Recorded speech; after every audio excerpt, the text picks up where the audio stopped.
À ń tẹ̀síwájú nínú ẹ̀kọ́ ọ̀rọ̀ Ọlọ́run láti lọ gbọ́ ọ̀rọ̀ Ọlọ́run láti ẹnu àwọn bàbá wa Prophet Noah Adeorike láti ìjọ CAC God is Able Chapel. Kí ni tí wọ́n ní fún wa nínú ọ̀rọ̀ Ọlọ́run? Praise the Lord. Hallelujah. A kí gbogbo ọmọ Ọlọ́run tó wò wá nílé lówùúrọ̀ yìí. We greet every children of God looking at us. Bí Ọlọ́run tí ń bẹ tẹ́mi rẹ̀ ń bẹ. As God lives and His Spirit lives, Ojú yín ò ní fọ́. we will not go blind. Ẹ jẹ́ á gbàdúrà. Let us pray. Orúkọ Jésù. In Jesus' name, Agbára nú agbára, ọ̀rọ̀ nínú ọ̀rọ̀. word in word. Ọlọ́run tó ń sọ̀rọ̀ jáde tẹ́nikẹ́ni ò ní ó dákẹ́. The Lord will stop, who say without stopping. Jésù gba ọpẹ́ wa. Take our praises. A fẹ́ gbọ́rọ̀ rẹ, Olúwa sí wa We níyìn. want to hear from you. Make us conscious. Olúwa jẹ́ kó yèrè òye wa. Make us conscious. Ògo ni forúkọ Glory Ọlọ́run. be to God. Jésù Olúwa wa. In Jesus' name. Orúkọ tèmi ni Prophet Noah My name Adeorike is Abimbola Faith láti ìjọ CAC God is Able Chapel from the church mentioned, tó wà ní number 6 Alhaji Lare Mohammed Street, Ọbawọlẹ̀, Ìjú nílùú Èkó níbí báyìí. the address you just had here in Lagos State. Ohun tí Olúwa fi sí mi lọ́kàn láti fi bá wa sọ̀rọ̀ láàárọ̀ yìí. What is laid in my mind to deliberate on this Òun one náà ni mo pè ní dá wọn dúró kán tó dá ọ dúró. is what I try to stop them before they stop you. Dá wọn dúró kí wọ́n tó dá ọ dúró. Stop them before they stop you. Bá a bá ń sọ̀rọ̀ nípa ìdádúró, When we talk about stoppage, à ń sọ̀rọ̀ nípa pé kò sí ìtẹ̀síwájú. this connotes delay. À ń sọ̀rọ̀ nípa dídúró lójú kan. It is talking about being rigid at a spot. À ń sọ̀rọ̀ nípa wíwà ní ibì kan ju ìgbà tó yẹ kéèyàn wà ń bẹ̀ lọ. This is talking about being dogmatic for a long period of Tí time. mo bá wá sọ̀rọ̀ yìí pé kí wọ́n tó dá ọ dúró, Now, if I'm talking about before they stop you, ọ̀pọ̀lọpọ̀ nǹkan ló lè dá èèyàn dúró. there are a lot of things that could stop people. Ènìyàn á máa dá ènìyàn dúró. Humans stop humans. Ogun lé ènìyàn á máa dá ènìyàn dúró. Household battles stop you. Àwọn àjẹ́ tàbí èmèrè á máa dá ènìyàn dúró. Witchcraft and familiar spirit members can stop you. Ẹ̀ṣẹ̀ á máa dá ènìyàn dúró. Your sin can stop you. Mo pa láṣẹ lórúkọ Jésù. I authorize in the Gbogbo agbára tó lè máa dá ọ dúró. powers that wants to stop you. Nítorí pé ó láti sílẹ̀ láti gbọ́rọ̀ ìlówùúrọ̀ All yìí. because you are listening to Ọlọ́run máa this fi word. wọ́n ṣòfò The dànù. Lord will waste them. Ẹ yá wo tí Bíbélì sọ. Let us check what the Bible have got Ìwé to say. Hébérù orí kọkànlá. Hebrews chapter number 11, Ẹsẹ̀ ìkẹtàlélọ́gbọ̀n. verse number 33. Àwọn ẹni nípasẹ̀ ìgbàgbọ́ tí wọ́n ṣẹ́gun ilẹ̀ ọba, tí wọ́n sì ṣiṣẹ́ òdodo, tí wọ́n sì gba ìlérí, tí wọ́n sì bí àwọn kìnìún lé ẹnu. Who through faith subdued kingdoms, wrought righteousness, obtained promises. Bíbélì ń sọ fún wa níbi tá a kà fún wa yìí. The Bible is making us to understand in Ó that sọ passage, nípa ìgbàgbọ́ tí àwọn baba ńlá wa lò talking about the faith of which our fathers used, láti fi ṣẹ́gun. even to be victorious. Ó sọ nípa Ábúráhámù, Talking about Abraham, nípa Jákọ́bù, about Jacob, nípa Ísákì, and about Isaac, nípa Mósè, about Moses, nípa Jósẹ́fù about Joseph, àti bẹ́ẹ̀ bẹ́ẹ̀ and lọ. lots more. Mo pa láṣẹ sáyé I tiẹ̀. authorize your own Bí life. wọn náà ṣe nígbàgbọ́ ní ọ̀rọ̀ tó jáde yìí. Even as you have faith in this Gbogbo world, ẹni fẹ́ dá ọ dúró lọ́dún yìí. every agent of stoppage, Ẹni fẹ́ dá ọ dúró lọ́dọ̀ ìṣeré every lọ́dún. agent of stoppage on your Àwọn way to ọ̀run máa success, dá they dúró. will be stopped. Wọ́n lè sọ níbi tí a kà yìí. The Bible makes us Ó gbé understand here nípasẹ̀ ìgbàgbọ́ wọ́n ṣẹ́gun ilẹ̀ ọba. that by faith they overcome kingdoms. Ilẹ̀ ọba lè jẹ́ nípa tara tàbí nípa tẹ̀mí. These kingdoms can be referring to physical or Ìlú tó spiritual. takora wọn láti jà ilẹ̀ ọba sí ilẹ̀ ọba ni. Communities or states that are fighting against themselves. Orílẹ̀-èdè tó takora wọn láti jà ilẹ̀ ọba sí ilẹ̀ ọba ni. Nations standing against themselves at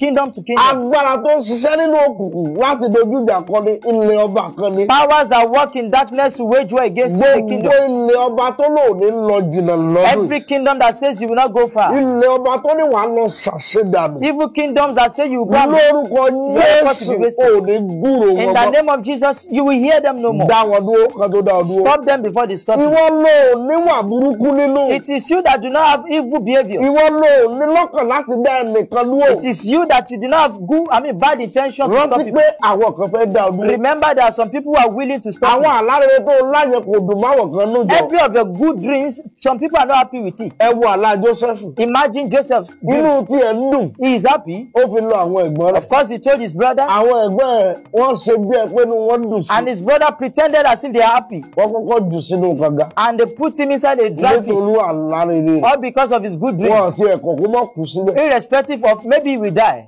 Níbi tí alágbára òkùnkùn sọ sí. At every place that powerful man has stopped you, Ká lè bá a dá ọ dúró. for you to be stopped, Lórúkọ Jésù ọwọ́ ọwọ́ Ọlọ́run gbé ọ jáde. The hand of God will bring you out. Wọ́n tún mú arákùnrin yìí. This man was taken Wọ́n again tún tà dànù. and he was sold. Wọ́n tà dànù sí ilẹ̀ Egypt. He was sold to captivity. Láti ilẹ̀ Egypt láti ibi tó ti tà sí ilé Pọ́tífárì.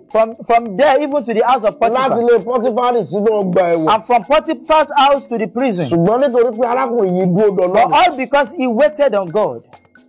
Ó dá wọn dúró. He stopped them. Gbogbo alágbára tó lòun ó dá ọ dúró. Powerful man that says they will stop you. Alágbára tó lòun ó dá iṣẹ́ rẹ̀ Powerful man that wants to stop your alágbára tó profession. lòun lè jèrè. That says you will not be successful. Alágbára tó ní wàá ṣiṣẹ́ bí erin wàá jẹ̀jẹ̀ ikú. That say it will waste your effort.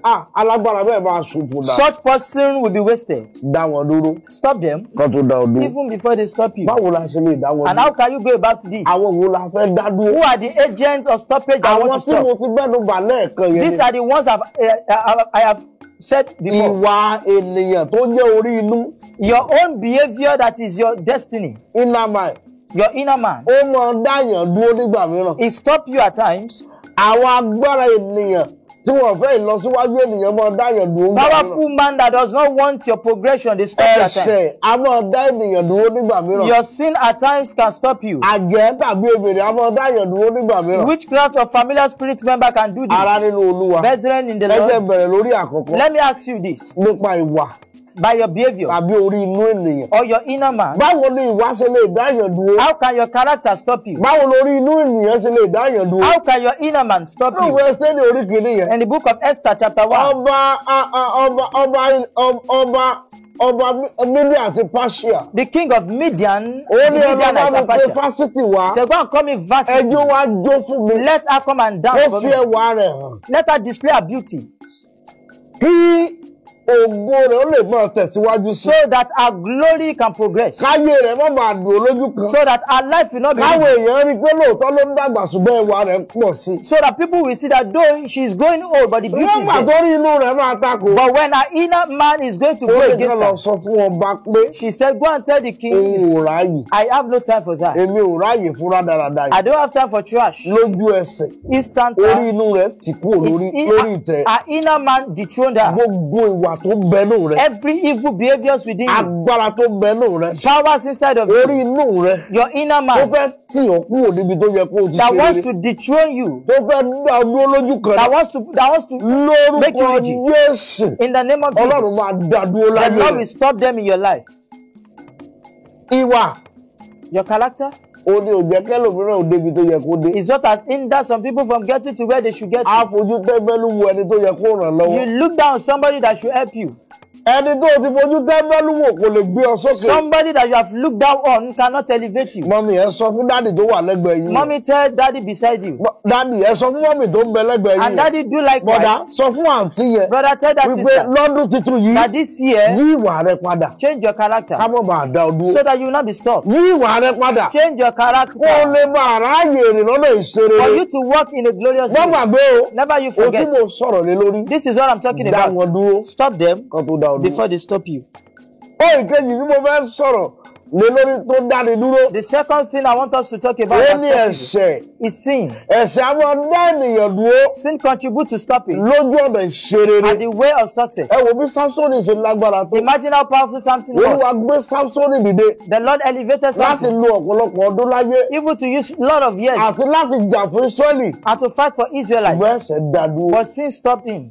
Ara nínú Olúwa. Brethren in the Lord, Ìwọ náà sọ pé ẹ̀ kí ni wọ́n kàn sọ tiwọn ni. maybe you are saying, they are just saying theirs. A sọ tiwa o. We are not saying Ohun ours. tó Olúwa rán wa là ń sọ. We are saying what God has Ẹ̀ṣẹ̀ sent ọwọ́ us. rẹ̀ yẹn ò dáa. Your sin is not Kó good. ẹ̀ṣẹ̀ ọwọ́ rẹ̀ yẹn sílẹ̀. Why don't you just neglect your Fi sin? ẹ̀ṣẹ̀ yẹn lẹ̀ lónìí. Leave that sin today. Ìgbà náà ayé rẹ̀ ó tẹ̀síwájú. That is when your life will Ìgbà náà progress. wàá rọ́nà lọ. That is when you go. Ìgbà náà o ò ní ṣeré lójú kan. That is when you will not be Ìwọ parabolating. náà wà àwọn ẹgbẹ́ rẹ tẹ́jọ́ Look at bẹ̀rẹ̀. your mates that you started Wọ́n ti together. lọ. They had gone. Àwọn tẹ́jọ́ bẹ̀rẹ̀ dà. Many of them that you started Nítorí together. pé wọ́n rìn bí wọ́n ṣe rìn yẹn. All because they never work like you work. Ìwọ̀nba owó tó fi mọ tí yẹn o lè fi ṣe rere. And the little money that you are using in drinking, Eléyìí tó fi it can be a àsìgá yẹn capital. o lè fi ṣe The rere. one you are using to smoke Mo cigarette can be pa a láṣẹ capital. sáyé rẹ̀. I authorize to your life. Ìwànú rẹ̀ Your àti character ẹ̀ṣẹ̀ ọwọ́ rẹ̀ and your sin tó fẹ́ dá ọdún lójú ọ̀nà ìṣeré that wants to stop you lórúkọ Jésù. in the name of Jesus. Ìwà yẹn máa jáde fi They ọlẹ̀. will live your life Ọ̀rọ̀ rẹ̀ ó lójú tù. and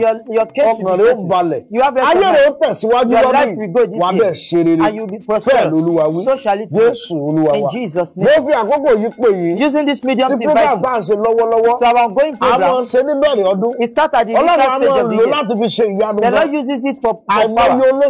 olóṣe lọ́dún tó kọjá. There are a lot of miracles he did last Nínú year. ìyanu tó ṣe ni pé arákùnrin kan wà tó ti ṣe interview láti 2012 tí wọ́n pè níbi iṣẹ́. Among that person, someone who did interviewed about 2012. Lọ́dún yẹn wọ́n dẹ̀ pé And in wọ́n tún 2015 he fún was ní called. mọ́tò tuntun. And he was given an official Mo car. wí lórúkọ Olúwa.